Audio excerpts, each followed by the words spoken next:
तो चलिए आज हम फिर आप लोगों के लिए लेते आए हैं एक शानदार सी क्लास 12th का फिजिक्स का objective question answer chapter number 1 जिसका नाम है विद्युत आवेश तथा क्षेत्र वस्तुनिष्ठ प्रश्न यानी कि ऑब्जेक्टिव क्वेश्चन। और इससे पहले का वीडियो यदि आप नहीं देखे हैं जाकर उस वीडियो को देख लीजिए और वहाँ उस वीडियो में हम 22 क्वेश्चन बता चुके हैं। ठीक है, टारगेट का 22 क्वेश्चन हम बता चुके हैं टारगेट गेस्ट पेपर से। तो आज हम 23 में जो है 23 क्वेश्चन से हम आज हम स्टार्ट करेंगे 23 नंबर क्वेश्चन से आज हम स्टार्ट करेंगे। ठीक है, तो चलिए हम 23 नंबर क्वेश्चन से आज हम स्टार्ट करते हैं। 23 नंबर क्वेश्चन कहा जा रहा है कि वन स्टेट कूलम बराबर क्या होता है। देखिए कितना बढ़िया ऑब्जेक्टिव है ना। चैप्टर नंबर 1 का ये ऑब्जेक्टिव जो है चैप्टर नंबर 1 का ध्यान दीजिएगा। ठीक है, चैप्टर नंबर 1 का ये क्या है, तो ये ऑब्जेक्टिव है। ठीक है, चैप्टर नंबर 1 का और सभी प्रश्न पूछे गए सभी प्रश्न को हम बता रहे हैं। ठीक है, फालतू प्रश्न नहीं बता रहे हैं। ठीक है, तो पहला क्वेश्चन है वन स्टेट कूलम बराबर क्या होता है। तो वन स्टेट कूलम बराबर क्या होता है, तो याद रखिएगा, ये डायरेक्ट याद रखने का चीज है। वन स्टेट कूलम बराबर होता है 1/3 गुना 10 टू दी पावर कितना होता है, तो 10 टू दी पावर -9 होता है। याद रखिएगा कि वन स्टेट कूलम बराबर क्या होता है, कितना, तो वन स्टेट कूलम बराबर क्या होता है, तो वन स्टेट कूलम बराबर होता है 1/3 गुना 10 टू दी पावर -9 होता है। ठीक है, याद रखिएगा।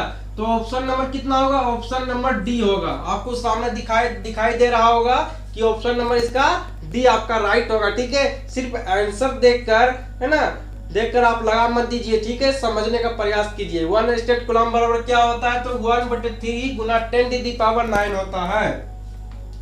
24वां नंबर क्वेश्चन आपका दिया है। ठीक है, 24वां नंबर क्वेश्चन क्या दिया है, दिए गए चित्र में यदि आवेश Q पर कुल प्रभावी बल 0 है तो Q/Q का मान है। देखिए इसको हम डीपली में नहीं बताएंगे अभी यहाँ पे, क्योंकि ये नॉमरिकल है। ठीक है, ये आपका नॉमरिकल है, यहाँ पे सिर्फ चित्र बनाकर हम थोड़ा समझा देते हैं। ठीक है, ये नॉमरिकल में आपको जब नॉमरिकल पढ़ाएंगे तब नॉमरिकल में हम इसको बताएंगे। थोड़ा सा हम आपको बता देते हैं।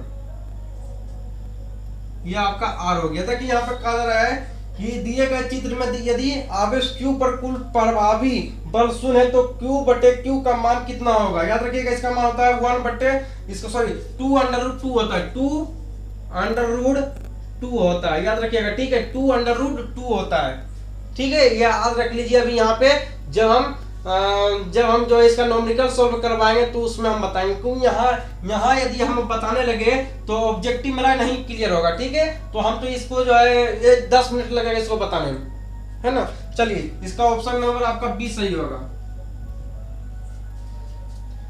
चलिए आप चलते हैं 25वां नंबर क्वेश्चन। 25 नंबर क्वेश्चन पढ़िए, देखिए क्या कहा जा रहा है। 25 नंबर क्वेश्चन आप पढ़िए और देखिए क्या कहा जा रहा है। 25 नंबर क्वेश्चन आपका क्या कहा जा रहा है मेरे दोस्त, देखिए 25 नंबर क्वेश्चन आपको क्या कहा जा रहा है। तो 25 नंबर क्वेश्चन कहा जा रहा है जब किसी वस्तु का आवेशित किया जाता है, जब किसी वस्तु को आवेशित किया जाता है, जब कोई वस्तु को आवेशित किया जाता है, जब किसी वस्तु को क्या किया जाता है, तो जब किसी वस्तु को क्या किया जाता है, तो जब किसी वस्तु को आवेशित किया जाता है, जब किसी वस्तु को आवेशित किया जाता है तो उसका द्रव्यमान कितना होगा, क्योंकि इसका द्रव्यमान पूछ रहा है। इसका वजन कितना होगा, इसका द्रव्यमान कितना होगा,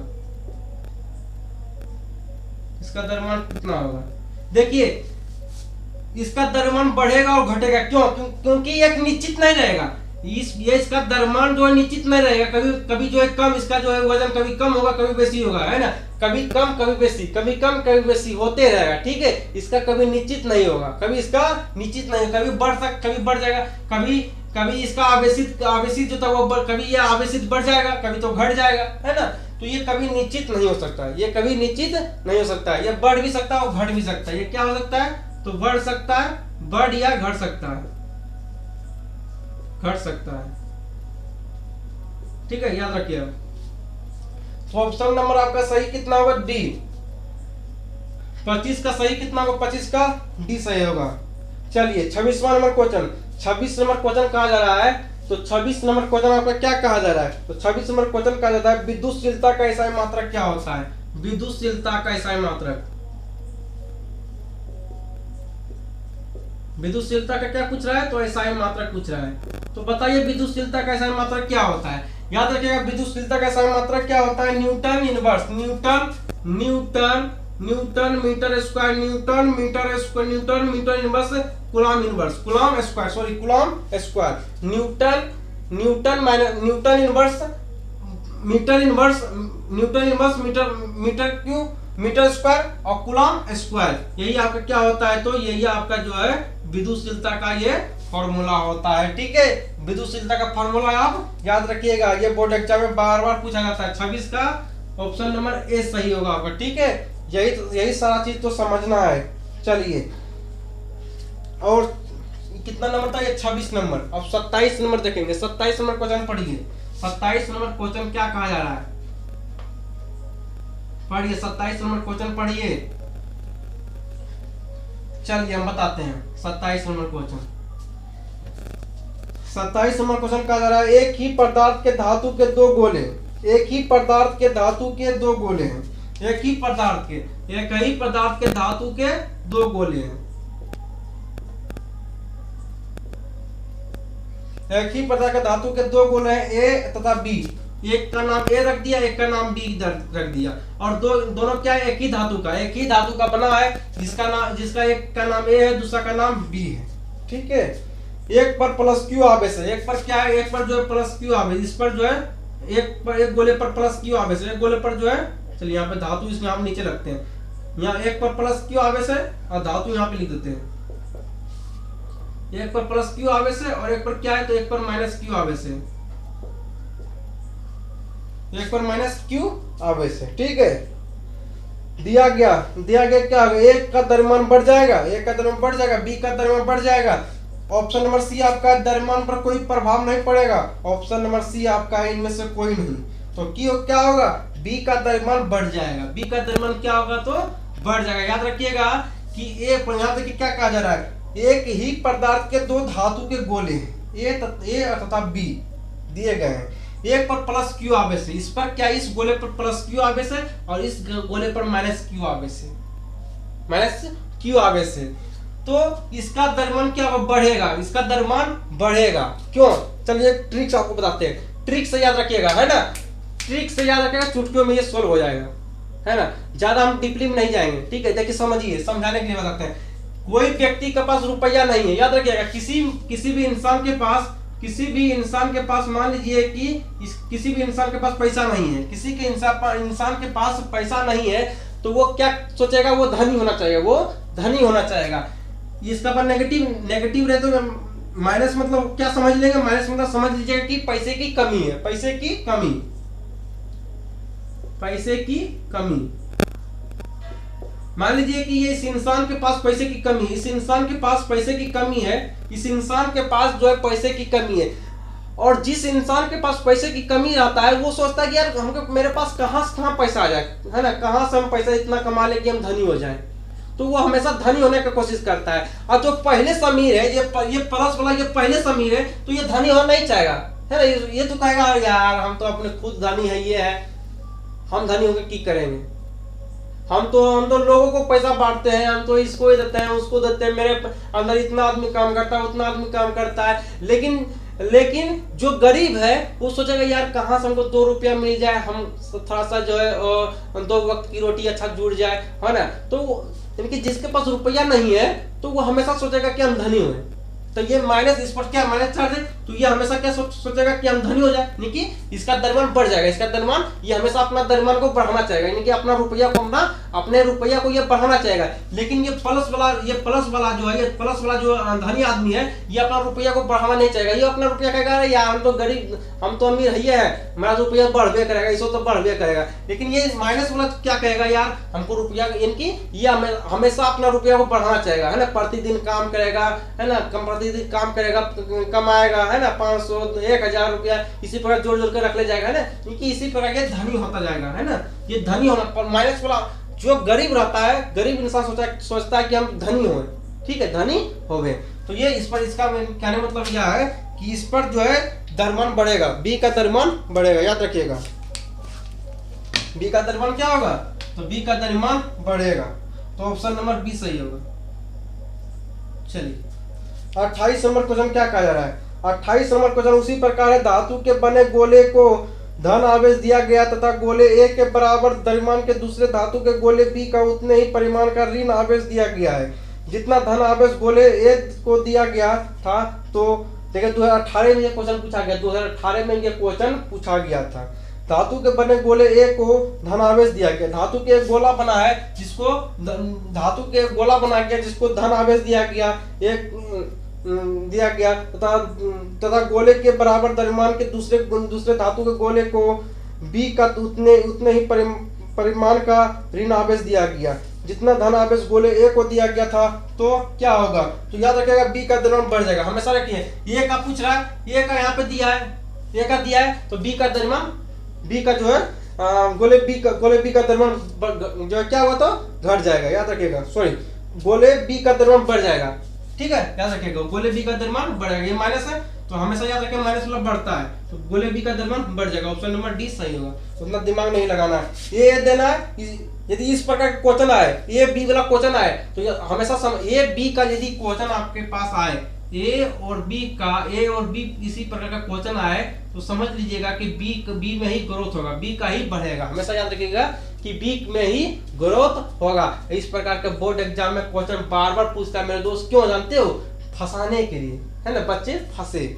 चलिए, लेकिन बच्चे फंसने हम नहीं देंगे, ठीक है, हम जानते हैं ना आपको कहाँ पे बोर्ड एग्जाम फंसाएगा, है ना, उस चीजों, क्योंकि उस चीजों से हम लोग गुजर चुके हैं, उस चीज से हम गुजर चुके हैं, और आपको हम नहीं सोचते हैं कि आप उस जगह पे जाकर आप फंसो जहाँ पे हम फंसे थे, ठीक है। चलिए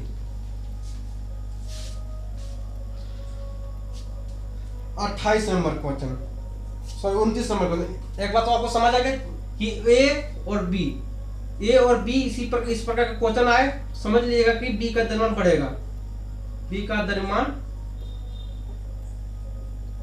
बढ़ जाएगा, ठीक है, याद रखिएगा। चलिए 29 नंबर, विद्युत क्षेत्र ई से लंबवत रखे विद्युत द्विध्रुव का आघूर्ण P है। इस स्थिति में द्विध्रुव की स्थितिक ऊर्जा शून्य मान लेने पर E और P के बीच थीटा कोण की स्थिति द्विध्रुव की स्थितिज ऊर्जा की होती है। तो याद रखिएगा इसका हमेशा होगा माइनस पी डॉट ई होगा। गुना का साइन नहीं दीजिएगा, गुना का मतलब कुछ और होता है और पॉइंट का मतलब बहुत अंतर है, मल्टीप्लाई और पॉइंट में बहुत अंतर है मेरे दोस्त, याद रखिएगा, ठीक है। तो माइनस पी इंटू ई होगा, क्वेश्चन समझिए क्या कहा जा रहा है कि विद्युत क्षेत्र ई से लंबवत रखे विद्युत द्विध्रुव का आघूर्ण P है।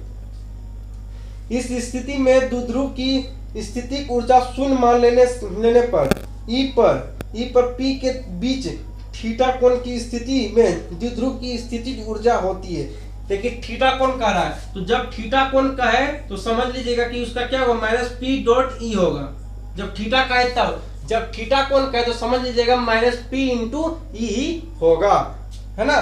पी गुना ई मत मारिएगा, माइनस पी गुना ई मत मारिएगा, ये आपका गलत हो जाएगा। जब थीटा का है तो माइनस पी डॉट ई मानना है, ठीक है। चलिए ऑप्शन नंबर आपका इसका बी हो जाएगा, 29 का बी। चलिए 30 नंबर, कूलॉम बल है। कूलॉम बल हमेशा क्या होता है, केंद्रीय बल भी होता है, कूलॉम बल जो होता है केंद्रीय बल भी होता है और विद्युत बल भी होता है, ये आप चैप्टर के अंदर पढ़े होंगे।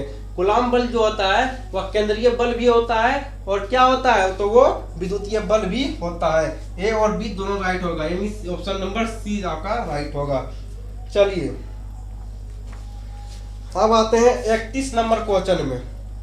चलिए इसको मिटाते हैं। 31वां नंबर क्वेश्चन आपका क्या कहा जा रहा है,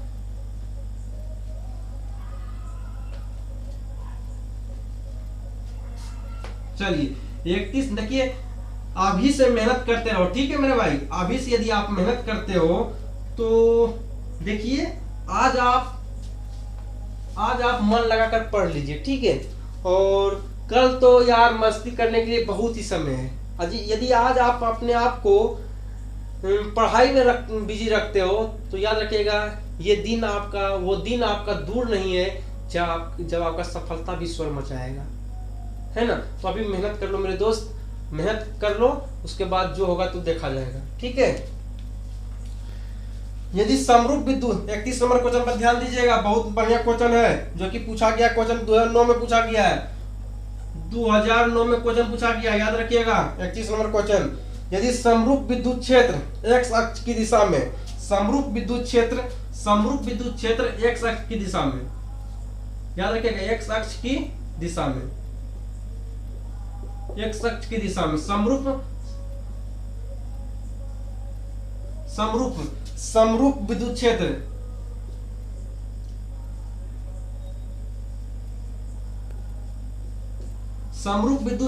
x अक्ष की दिशा में विद्यमान है। x अक्ष की दिशा में क्या है तो विद्यमान है, समझिएगा, बढ़िया समझिएगा, x अक्ष की दिशा में विद्यमान है। तो समविभव होगा, तो समविभव पूछ रहा है, तो समविभव क्या होगा, समविभव पूछ रहा है, तो समविभव क्या होगा, तो याद रखिएगा समविभव क्या होगा तो YZ, समरूप विद्युत क्षेत्र x अक्ष की दिशा में विद्यमान है, तो समविभव क्या होगा। देखिए क्या क्या लेंगे हम, तो क्या क्या हम लेंगे, एक लेंगे x y और z लेंगे, ठीक है। देखिए x y z जब हम लेंगे, जब हम x y z हम मान लेंगे, सुनिए तीन को आप मान लीजिए x y z, जब x अक्ष की दिशा में विद्यमान है ये, जब x अक्ष की दिशा में विद्यमान है ये है, तो बचा कौन सा y और z। देखिए किस ऑप्शन में दिया है तो yz तल की दिशा, याद रखिएगा yz की तल की दिशा में होगा। समरूप विद्युत क्षेत्र x अक्ष की दिशा में, समरूप विद्युत क्षेत्र, मान लीजिए कि कोई समरूप विद्युत क्षेत्र है जो कि क्या है तो x अक्ष की दिशा में, x अक्ष की दिशा में है समरूप विद्युत क्षेत्र क्या है, x अक्ष की दिशा में विद्यमान है। चलिए इसको बहुत ही बेहतरीन तरह से हम समझेंगे, ठीक है। चलिए हम समझाते हैं आपको इस क्वेश्चन को बहुत ही बेहतरीन तरह से और बढ़िया से कुछ समझाने का हम प्रयास करते हैं। चलिए ये क्वेश्चन पूछा गया इसलिए हम इसके ऊपर हम जोर दे रहे हैं, ठीक है, समझाने के लिए। देखिए एक समरूप विद्युत क्षेत्र हम मान लेते हैं, चलिए इस प्रकार बना लेते हैं, एक समरूप विद्युत क्षेत्र है, मान लीजिए इस प्रकार बना लीजिए, वो एक समरूप विद्युत क्षेत्र है, इस प्रकार हम बना लिए, ठीक है, समरूप विद्युत क्षेत्र है।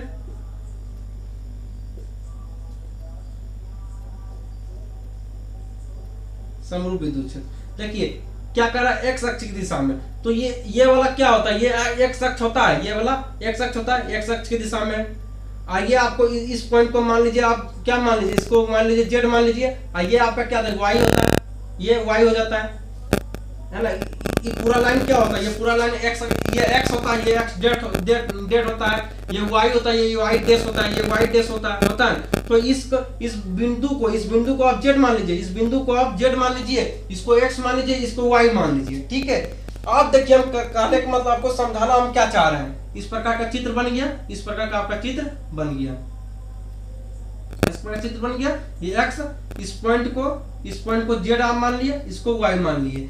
तो क्या कह रहा है कि x क्या है, तो x आपका दिया है, क्या दिया है, तो आपका कहाँ चला गया क्वेश्चन, हाँ यहाँ पे x अक्ष की दिशा में विद्यमान है, x यानी कि x अक्ष का दिशा में, x अक्ष की दिशा में तो पहले से विद्यमान है, तो विद्यमान है x अक्ष की दिशा में पहले से विद्यमान है, तो समविभव क्या होगा, जब x अक्ष की दिशा में विद्यमान है ये है, तो क्या क्या विद्यमान नहीं है, तो y विद्यमान नहीं है, z विद्यमान नहीं है, यही तो आपका होगा, ऑप्शन नंबर सी आपका सही होगा, ठीक है। 31 नंबर क्वेश्चन आपका सुलभ हो गया। चलिए हम चलते हैं 32 नंबर क्वेश्चन में।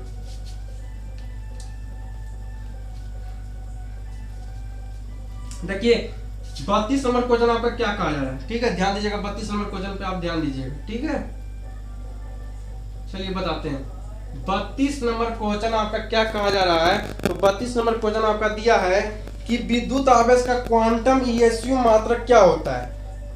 विद्युत आवेश का क्वांटम ईएसयू मात्रक क्या होता है, तो विद्युत आवेश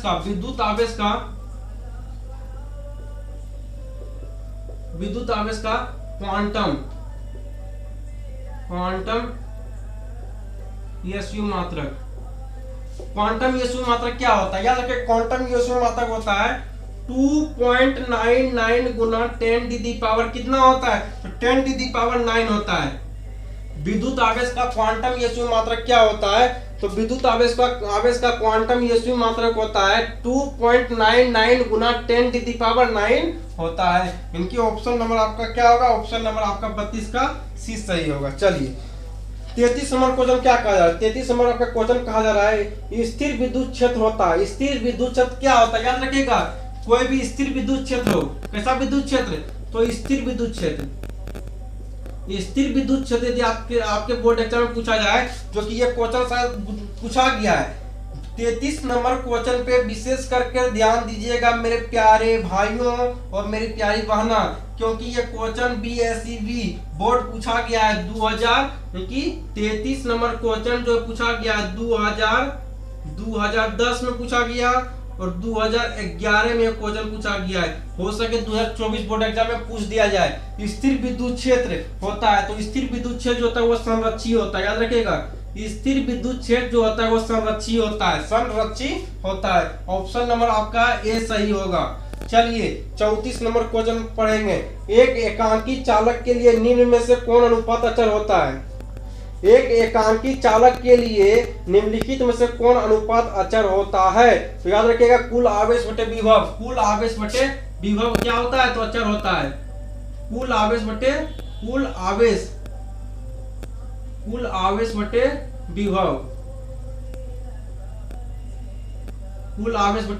विभव क्या होता है? तो कुल आवेश बटे विभव भी क्या होता है? तो कुल आवेश बटे विभव भी क्या होता है? तो अनुपात इसका अचर होता है। ये क्वेश्चन 34 नंबर क्वेश्चन आपके बोर्ड एग्जाम में पूछा गया है। 34 नंबर क्वेश्चन बोर्ड एग्जाम में आपका पूछा गया 2010 में पूछा गया है। 2010 में पूछा गया है। हो सके आपकी बार जो है ये पलट दे क्वेश्चन, तो ध्यान दीजिएगा 34 का ए सही होगा। चलिए अब हम चलेंगे 35 नंबर क्वेश्चन में। चलिए देखेंगे 35 नंबर क्वेश्चन क्या आपका दिया है। चलिए 35 नंबर क्वेश्चन दिया है एक कूलम आवेश का ईएसयू क्या होता है? एक कूलम आवेश का ईएसयू क्या होता है? 3 गुना 10 टू दी पावर 9। 3 गुने 10 टू दी पावर 9 होता है। एक कूलम आवेश का ईएसयू क्या होता है? एक कूलम आवेश का ईएसयू क्या होता है? तो 3 गुने 10 टू दी पावर 9 होता है। 3 गुने 10 टू दी पावर 9 होता है। एक कूलम आवेश का ईएसयू क्या होता है? तो 3 गुना 10 टू दी पावर 9 होता है। और ये भी क्वेश्चन आपके बोर्ड एग्जाम में 2010 में पूछा गया है। 2010 में ये क्वेश्चन पूछा गया है। तो इसका आंसर क्या होगा? 35 का ए होगा। चलिए 36 नंबर का आप देखते हैं।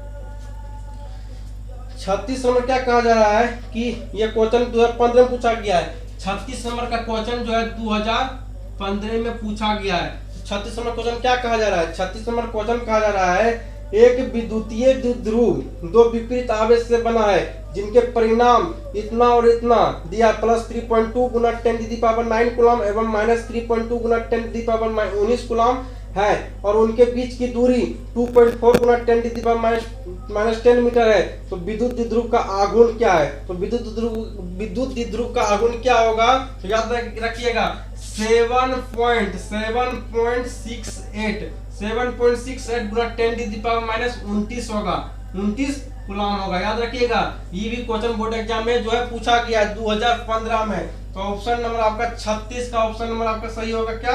तो बी होगा। क्या होगा? एक विद्युतीय द्विध्रुव दो विपरीत आवेशों से बना है जिनके परिणाम प्लस 3.2 गुना 10 टू दी पावर 19 कूलम एवं माइनस 3.2 गुना 10 टू दी पावर 19 कूलम है और उनके बीच की दूरी 2.4 गुना 10 to the power minus 10 metre है। विद्युतीय द्विध्रुव का आघूर्ण है। तो इसका आंसर कितना होगा? तो याद रखिएगा 7.68 गुना 10 to the power minus 29 coulomb होता है।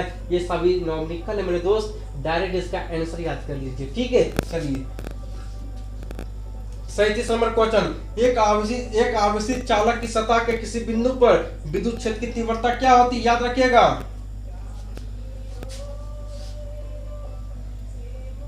चलिए 37 नंबर क्वेश्चन 37 नंबर क्वेश्चन, विशेष कर ध्यान दीजिएगा। 37 नंबर क्वेश्चन, 37 नंबर क्वेश्चन भी आपका बोर्ड एग्जाम में पूछा गया। कब? तो 2015 में, इसको भी 2015 में पूछा गया। ठीक है, 37 नंबर क्वेश्चन को भी 2015 में पूछा गया है। एक आवेशित चालक की सतह के किसी बिंदु पर विद्युत क्षेत्र की तीव्रता होती है। एक आवेशित चालक है, ये क्या है? एक आवेशित चालक है। एक आवेशित क्या है? तो आवेशित चालक, आवेशित चालक, एक आवेशित चालक है। एक आवेशित चालक की सतह के किसी बिंदु पर विद्युत क्षेत्र की तीव्रता क्या होगा? तो विद्युत क्षेत्र की तीव्रता पूछा जाए एक आवेशित चालक पर, एक आवेशित चालक पर विद्युत क्षेत्र की तीव्रता पूछे तो याद रखिएगा वो सतह के लंबवत होगा। सतह के लंबवत होगा, है ना, सतह के लंबवत होगा, सतह के ऊपरी भाग में होगा। सतह के लंबवत क्या होगा? तो विद्युत क्षेत्र की तीव्रता होगा। ठीक है, ऑप्शन नंबर आपका इसका 37 का सही होगा आपका सतह के लंबवत, तो बी, ऑप्शन नंबर आपका बी सही होगा। चलिए 38 नंबर क्वेश्चन देते हैं, देखते हैं क्या कहा जा रहा है। 38 नंबर क्वेश्चन कहा जा रहा है, दो बिंदु आवेश पहले वायु में तथा फिर के प्रावैद्युतांक वाले माध्यम में उतनी ही परस्पर दूरी पर रखे जाते हैं। दोनों दशाओं में आवेशों के बीच लगने वाला बलों में अनुपात है। इसका डायरेक्ट याद रखिएगा मेरे दोस्त, के अनुपात 1 होगा, के अनुपात 1 होगा, उतना दिमाग मत लगाए। ठीक है, ये तो हैंग करेगा। के अनुपात 1 होगा। चलिए इसका ऑप्शन नंबर आपका सही होगा, ऑप्शन नंबर आपका सही होगा बी, ऑप्शन नंबर आपका बी सही होगा। चलिए 39 नंबर, 39 नंबर आपका क्या कहा जा रहा है कि किसी विद्युत रोधी माध्यम का प्रावैद्युत एप्सिलॉन आर हो सकता है। याद रखिएगा जब भी एप्सिलॉन आर पूछे, एप्सिलॉन आर का मान जो होता है 1 से ज्यादा होता है, 1 से ज्यादा होता है एप्सिलॉन आर का मान होता है। तो 1 से ज्यादा देखिए इसमें क्या देगा, तो -1 नहीं होगा। एप्सिलॉन आर का यदि प्रावैद्युतांक का मान, प्रावैद्युतांक का यदि आपका मान पूछे तो याद रखिएगा प्रावैद्युतांक का मान जो होता है, प्रावैद्युतांक जो होता है वह 1 से ज्यादा होता है, 1 से ज्यादा संख्या वाला होता है। 1 से ज्यादा संख्या ले, तो 1 से ज्यादा संख्या इसमें कौन कौन सा है? तो -1 तो नहीं होगा क्योंकि ये 0 से छोटा है। चलिए ये तो खत्म, ये जो ऑप्शन नहीं होगा। 0 भी नहीं होगा, 0 भी नहीं होगा, 0.5 भी नहीं होगा। क्योंकि 1 से ये छोटा है, ये सभी 1 से छोटा है, 1 से बड़ा लेना है। तो 1 क्या था, 1 से बड़ा लेना है, तो 5 होगा। 5 क्या है, 5 1 से बड़ा है, तो यही एप्सिलॉन आर होगा। चलिए ऑप्शन नंबर आपका डी सही होगा, ऑप्शन नंबर आपका 39 का डी सही होगा। चलिए 40 नंबर क्वेश्चन कहा जा रहा है, विद्युत क्षेत्र ई और विभव V के बीच संबंध होता है। विद्युत क्षेत्र ई, चलिए इसको मिटाते हैं। ठीक है, तो ये 40 नंबर क्वेश्चन पर ध्यान दीजिएगा। 40 नंबर क्वेश्चन भी बहुत ही इंपॉर्टेंट है। ठीक है, चलिए 40 नंबर क्वेश्चन, 40 नंबर क्वेश्चन भी बहुत इंपॉर्टेंट है। क्यों? क्योंकि ये बोर्ड एग्जाम में पूछा नहीं गया और पूछ सकता है। विद्युत क्षेत्र ई, विद्युत क्षेत्र क्या है? तो विद्युत क्षेत्र ई, विद्युत क्षेत्र ई, विद्युत क्षेत्र ई और विभव क्या है? विभव V। विद्युत क्षेत्र ई, विद्युत क्षेत्र ई और विभव V, विद्युत क्षेत्र ई और विभव V के बीच संबंध क्या होता है? याद रखिएगा विद्युत क्षेत्र E और विभव V के बीच संबंध क्या होता है? E बराबर होता है, E बराबर क्या होता है? -dV बटे dx होता है। याद रखिएगा विद्युत क्षेत्र E, विद्युत क्षेत्र को E से संबंधित, विद्युत क्षेत्र को E से डिनोटिवेट करते हैं और विद्युत विभव को V से करते सूचित करते हैं। तो याद रखिएगा कि विद्युत क्षेत्र E और विद्युत विभव को जो है उसका क्या होता है? विद्युत क्षेत्र E और विद्युत क्षेत्र E और विद्युत विभव के बीच संबंध क्या होता है? तो E बराबर होता है -dV बटे dx होता है। याद रखिएगा, ये डायरेक्ट याद आप कर लीजिए। तो इसका ऑप्शन नंबर कितना राइट होगा? ऑप्शन नंबर आपका राइट होगा ए। चलिए यदि किसी खोखले गोलीय चालक को धन आवेशित किया जाता है, चलिए इसको मिटाते हैं। ठीक है, यदि किसी खोखले गोलीय चालक को धन आवेशित किया जाता है, किसी खोखला गोला, कोई खोखला गोला है और उसको धन आवेशित किया जाता है, किसी खोखले गोले पर जो है, किसी खोखले गोले को धन आवेशित किया जाता है,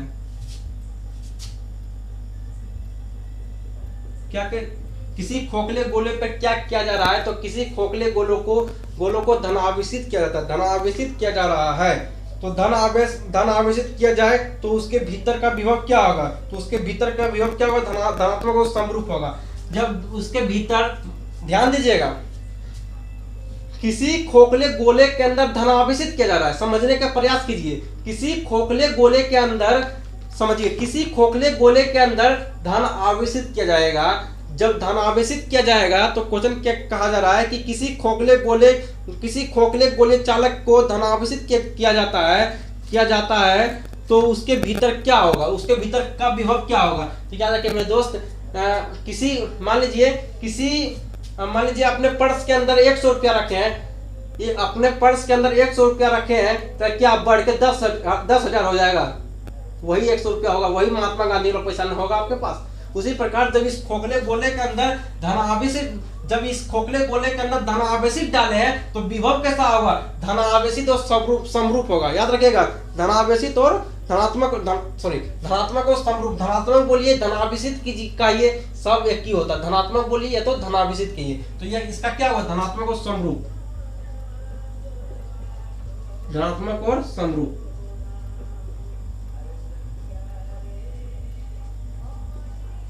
धनात्मक और समरूप। तो ऑप्शन नंबर आपका क्या सही होगा, ऑप्शन नंबर आपका सही होगा बी, 41 का बी। चलिए 42 नंबर क्वेश्चन। 42 नंबर क्वेश्चन कहा जा रहा है कि साबुन के एक बुलबुले को जब आवेशित किया जाता है तो उसका त्रिज्या क्या होता है, उसका त्रिज्या बढ़ जाती है। याद रखिएगा। चलिए,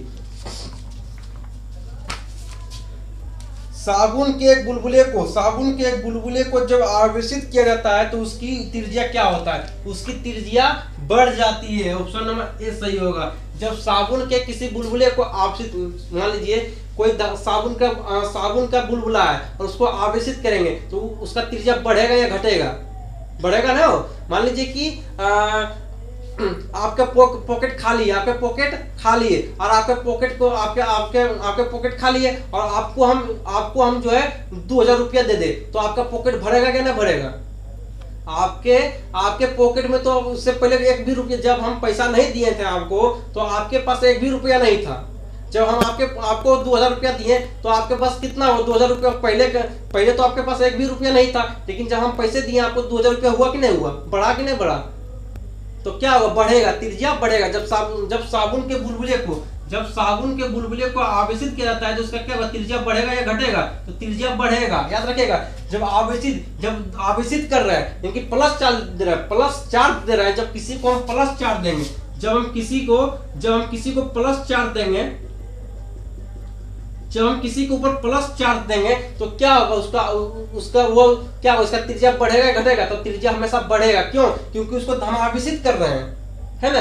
ये धनावेशित क्या होता है, धनावेशित जो, तो मान लीजिए कि ये क्या होता है, धनी आदमी। धनावेशित क्या होता है, धनी आदमी होता है। जब धनी आदमी के पास रुपया की कमी होता है, वो कितना भी बांट देगा, उसको क्या होगा, उसको प्रभाव पड़ेगा नहीं पड़ेगा। तो जब किसी आवेशित चालक पे धनावेशित किया जाता है तो उसका त्रिज्या क्या होता है, बढ़ता है। तो ऑप्शन नंबर आपका ए राइट होगा। चलिए, और 43 नंबर क्वेश्चन। विद्युत द्विध्रुव आघूर्ण का एसआई मात्रक होता है, इसका एसआई मात्रक याद कर लीजिएगा। विद्युत द्विध्रुव आघूर्ण का एसआई मात्रक क्या होता है, तो कूलाम गुणे मीटर होता है। याद रखिएगा, विद्युत द्विध्रुव आघूर्ण का एसआई मात्रक क्या होता है, तो कूलाम गुणे मीटर होता है। ऑप्शन नंबर आपका ये राइट होगा।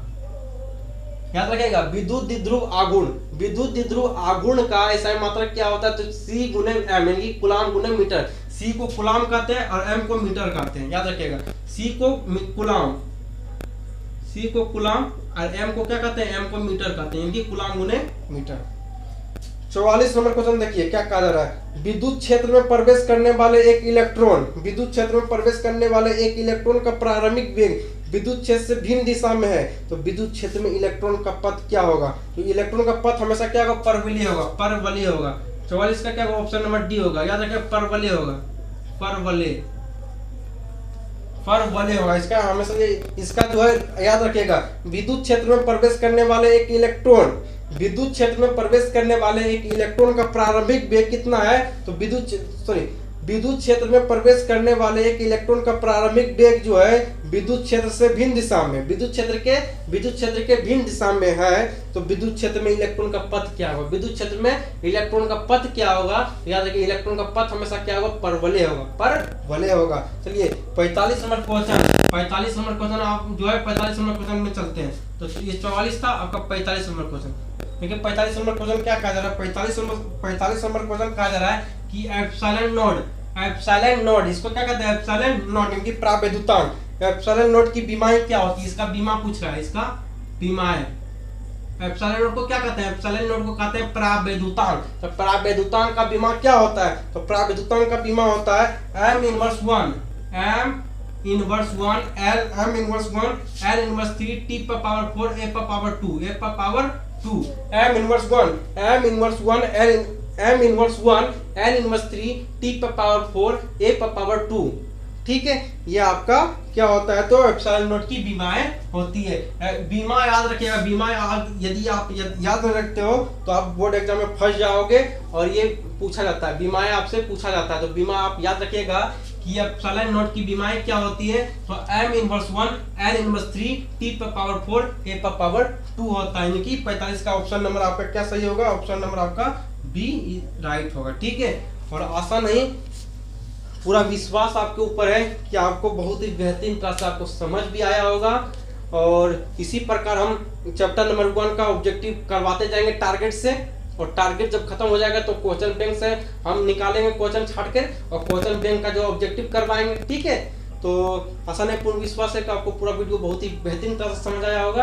यदि आपको पूरा ऑब्जेक्टिव बहुत ही बेहतरीन तरह से समझ आया तो हमारे चैनल को लाइक करें, सब्सक्राइब करें। मिलते हैं अगले वीडियो में, तब तक के लिए बाय बाय। जय हिंद, जय भारत।